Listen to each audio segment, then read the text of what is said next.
Masih bersama saya Maido Pelfrina di program Rumah Pemilu. Saudara, kami kembali sampaikan informasi dari pasangan bakal calon presiden Wakil Presiden Prabowo Subianto dan Gibran Rakabuming Raka yang hari ini menjalani tes kesehatan di Rumah Sakit Pusat Angkatan Darat RSPAD Gatot Subroto, Jakarta. Pasangan Prabowo Gibran tiba di RSPAD Gatot Subroto sekitar jam 6:57 pagi tadi. Pemeriksaan kesehatan ini adalah salah satu rangkaian wajib yang dijalani setiap bakal calon presiden dan wakil presiden sebelum nantinya resmi ditetapkan sebagai peserta Pilpres 2024. Rangkaian tes kesehatan nantinya dimulai dari CT scan, kemudian juga tes fungsi organ keseluruhan, tes pembuluh darah, MRI, dan tes narkoba. Kita akan pantau kondisi terkini di RSPAD Gatot Subroto, Jakarta. Ini adalah gambar terkini yang Anda bisa lihat. Inilah gambar langsung dari kondisi di RSPAD Gatot Subroto, Jakarta. Pasangan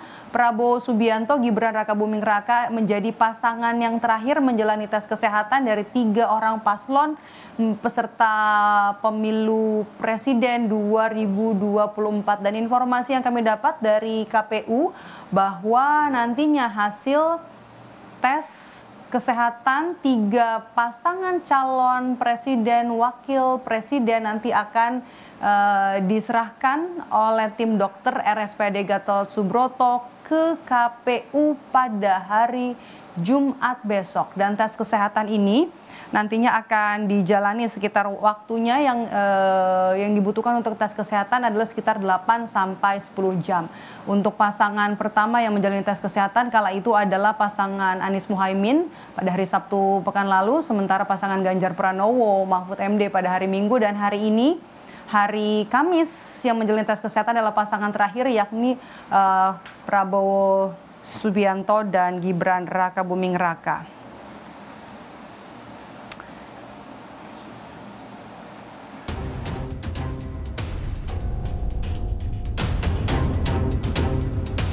Ada pengunduran diri dan kami juga melihat bahwa hanya kata selamat yang bisa saya sampaikan kepada Mas Gibran.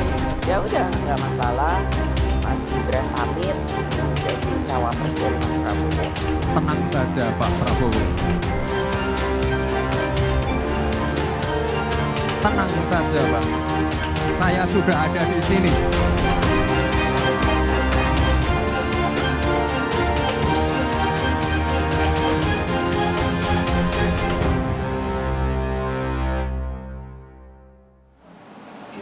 Dan saudara, status Gibran Rakabuming Raka menjadi bakal calon presiden pendamping Prabowo Subianto kini jadi pertanyaan. Sepertinya PD Perjuangan tidak tegas kepada Gibran. Kita bahas sore hari ini di studio, langsung dari studio mini Kompas TV yang ada di kantor KPU Menteng, Jakarta Pusat, bersama dengan Ahmad Khairul Umam, dosen ilmu politik Universitas Paramadina. Selamat sore, Mas Umam. Langsung saja nih, Puan sebut Gibran ini hanya pamit. Belum mengundurkan diri. Apa yang bisa kita baca dari pernyataan ini? Ya, tentu kita mencoba untuk menahan diri dulu supaya kemudian tidak berspekulasi lebih lanjut. Artinya bahwa bisa saja per hari ini PDIP sedang berproses. Karena kalau misal kita merujuk pada kias atau semacam jurisprudensi dari putusan-putusan DPP PDIP sebelumnya, bagaimana putusan diberikan kepada Budiman Sujatmiko, Effendi Simbolon, Ketua DPD Maluku, Murad Ismail yang juga Gubernur Maluku, rasanya cukup tepat, tegas, dan juga pemecatan itu dilakukan secara terbuka. Nah, oleh karena itu kalau misal merujuk pada jurisprudensi itu, maka kemudian bisa dipahami bahwa besar kemungkinan kalau misal Budiman Sujatmiko memberikan dukungan kepada Prabowo Subianto berakhir dengan pemecatan, ini bukan hanya dukungan, menjadi cawapresnya Prabowo Subianto. Artinya dari sisi kesalahan, dari sisi ketidaksesuaian dengan aturan, mekanisme, dan juga konstitusi partai, tentu ada lipatan dan juga berlipat-lipat apa yang dilakukan Gibran ini. Yang dilakukan Gibran.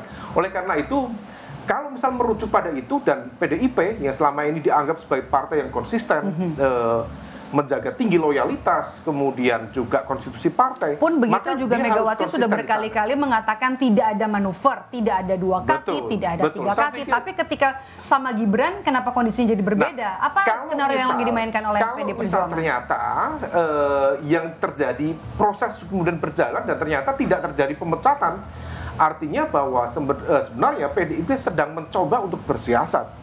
Dia barangkali dalam konteks ini PDIP mencoba satu untuk bernegosiasi dengan kepentingan yang ada, karena bagaimanapun juga Gibran bukan seorang Gibran. Negosiasi artinya? Negosiasi dalam konteks bagaimanapun juga Gibran bukan seorang Gibran, dia mewakili dari representasi keluarga besar Jokowi yang per hari ini juga masih memegang kekuasaan presiden. Artinya apa? Dia adalah sit-in presiden, dia masih pegang kendali atas kekuatan dan bisa saja kemudian menjadi faktor variabel penentu di dalam konteks kemenangan di Pilpres 2024 mendatang.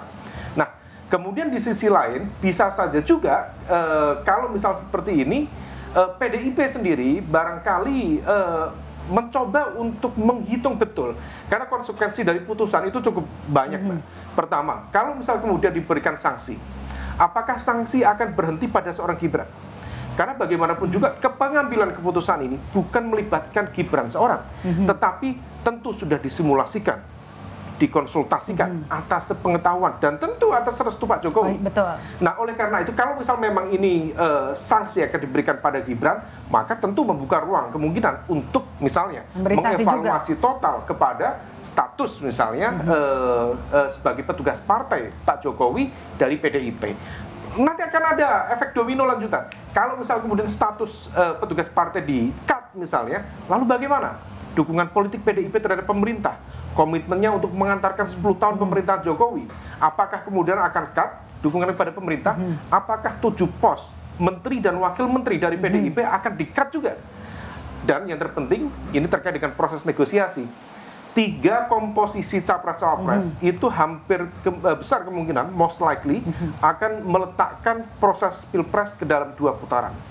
Kalau misal kemudian salah mengambil positioning di fase awal, maka kemudian proses negosiasi untuk putaran kedua akan kesana. Mas Umam, tapi kalau misalnya kita lihat apa yang terjadi saat ini di PDI Perjuangan menyikapi apa yang dilakukan oleh Gibran Rakabuming Raka jadi cawapresnya Prabowo Subianto, sepertinya PDI Perjuangan tidak sedang berada pada wataknya seperti biasa gitu, langsung tegas kemudian memberikan sanksi, apa terlalu takut memberikan sanksi, apa yang sedang dimainkan oleh PDI Perjuangan? Ya, hal itu menegaskan dan mengkonfirmasi bahwa PDIP sedang gamang, PDIP sedang gusar, terlalu banyak kalkulasi yang harus dilakukan.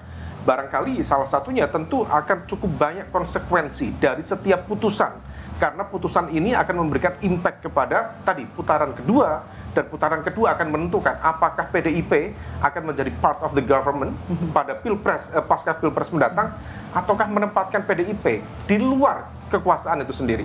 Nah, situasi ini yang tampaknya membuat PDIP begitu gamang. Kenapa dan harus dihitung betul. Kenapa PDIP gamang? Kenapa PDIP harus gamang?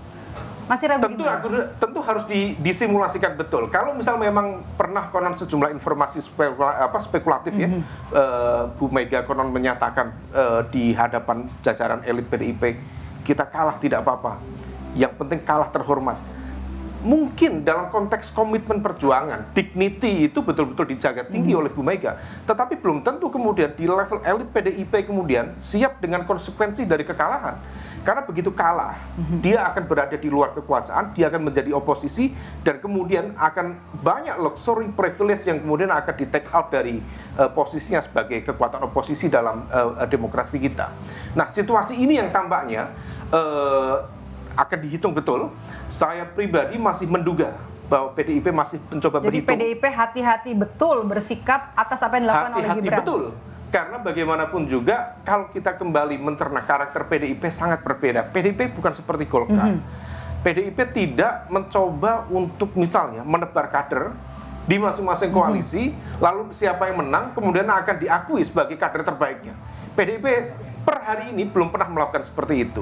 Dia kalau misal sudah memutuskan sebuah keputusan, dia yakin dengan keyakinannya itu, dengan keputusannya, dengan segala risiko dan konsekuensi dari perjuangan itu.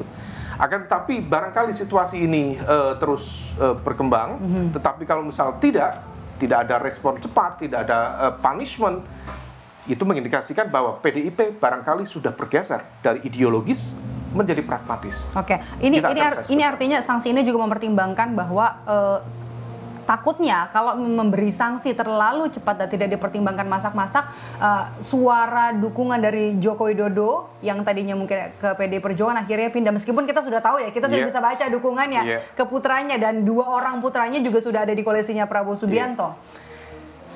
Kita tidak tahu ya, karena dalam konteks proses negosiasi, dalam konteks komunikasi politik, seringkali muncul sejumlah idiom-idiom Japanese leadership style dengan ojo ke susu, ojo gerusa-gerusu, jangan tergesa-gesa. Karena tadi konsekuensi dari setiap putusan itu luar biasa. Tetapi salah satu faktor tadi, kalau misal kemudian mau dihitung kotel effect, di 2014 Pilpres, di 2019 Pilpres 2019, memang luxury yang dinikmati oleh PDIP dari kotel efeknya dihadirkan oleh Jokowi cukup signifikan. Praktis kalau kita merujuk di kekuatan suara PDIP di 2009, maka di angka sekitar 13%, maksimal 15%. Kalau sekarang sekitar 20-21%, maka PDIP menikmati kotel efek sekitar 5-6%. Ini jadi pertimbangan terbesar dari PD Perjuangan. Jika kemudian itu nanti di-cut, artinya kemudian konflik ini sudah tidak termanage. Dia akan di-blow up sedemikian rupa, dan impact-nya bukan hanya kotel efek yang dinikmati oleh PDIP, tetapi juga akan memberikan impact signifikan, terutama kepada proses pencapresan Ganjar. Betul di level elit, variabel Jokowi dihitung atau tidak dihitung oleh PDIP, dia akan tetap maju. Tetapi sebagian saya berkeyakinan masih berharap bahwa masyarakat masih menimbang positioning dari Jokowi untuk memberikan dukungan kepada Ganjar. Dan hal itu, Mbak Maido, sudah sempat terkonfirmasi di beberapa survei yang kami lakukan, juga sempat dikonfirmasi oleh Litbang Kompas, ada sekitar 60% masyarakat yang berasumsi bahwa dukungan Presiden Jokowi akan diberikan kepada Ganjar Pranowo daripada Prabowo. Tetapi itu sebelum deklarasi Prabowo Gibran. Barangkali persepsi per hari berbeda, tetapi Pak Jokowi sendiri mencoba untuk bermain aman dengan tidak menyatakan statement secara terbuka. Apapun. Tetapi bagi masyarakat dengan literasi politik yang kuat, yang tinggi, keberadaan Gibran itu adalah simbol dari keberpihakan Presiden Jokowi. Dan 2 putra presiden ada di koalisi Prabowo Subianto. Clear, dalam bahasa Jawanya cetha welo-welo. Terlalu vulgar, terlalu terbuka. Sudah terjadi. Dan PDI Perjuangan belum memberikan sanksi apapun kepada Gibran Raka Buming Raka, seorang putra presiden yang seperti kasarnya dicaplok oleh koalisi lain, dijadikan bacawa pres pula. Ya, kalau misal kemudian memang betul PDIP kemudian memiliki mengalami perubahan karakter seperti itu, saya pikir akan kontraproduktif. Pride, harga diri, martabat, keorganisasian dalam konteks kepartaian PDIP yang selama ini betul-betul tinggi bisa terdelegitimasi di situ. Dan hal ini kemudian seolah menegaskan bahwa PDIP tidak memiliki keberanian untuk berhadapan-hadapan secara diametral dengan kekuasaan dan keluarga Jokowi. Kita lihat bersama. Kalau kita bahas soal etika politik, Puan juga sempat menyinggung soal etika politik. Prabowo kan pernah bilang kalau sudah punya rencana untuk ketemu sama Ketua Umum PD Perjuangan Megawati Soekarno Putri. Ini bakalan bisa terjadi nggak ketemuan ini setelah yang dilakukan oleh Gibran Raka Buming Raka? Ketemu atau tidak itu kan bergantung pada proses komunikasi. Rasanya agak mirip itu dengan yang dilakukan oleh Demokrat. Demokrat beberapa waktu yang lalu itu salah satu opsi pertama, konon kabarnya, menurut informasi spekulatif, opsi pertamanya bukan Pak Prabowo, tetapi memberikan dukungan kepada Ganjar dan melakukan proses rekonsiliasi politik dengan PDIP. Tetapi ibarat tamu sudah mengetok berkali-kali, ada orang di dalam, tetapi tidak dibuka-buka. Akan bertemu nggak, Pak? Tentu tidak bertemu. Artinya apa? Kalau misal kemudian Pak Prabowo mengajukan proposal pertemuan, apapun. Tapi kalau kita membaca wataknya PD Perjuangan, wataknya PD Perjuangan sendiri, ini bakal ketemu nggak? Enggak. Per hari ini ada 2 layer. Layer pertama tentu di layar Bu Mega, layer kedua di layar Mbak Puan. Mbak Puan sendiri sebagai garda terdepan dalam proses komunikasi politik PDIP relatif jauh lebih progresif, lebih fleksibel, dan kemudian sudah membuka ruang untuk komunikasi itu. Apapun outputnya nanti, tetapi rasanya untuk level Bu Mega, beliau dengan segala kepercayaan diri, harga diri, martabat, dan mungkin barangkali juga bercampur dengan ego, rasanya tidak mudah untuk membuka pintu komunikasi dengan pihak yang selama ini barangkali merasa diselamatkan, tetapi seolah kemudian justru membalas susu dengan air tuba. Itulah faktanya. Faktanya apa yang sudah dilakukan oleh Gibran Rakabuming Raka, hasil deklarasi setelah kemarin deklarasi, dan sampai saat ini juga belum ada ketegasan dari PDI Perjuangan tentang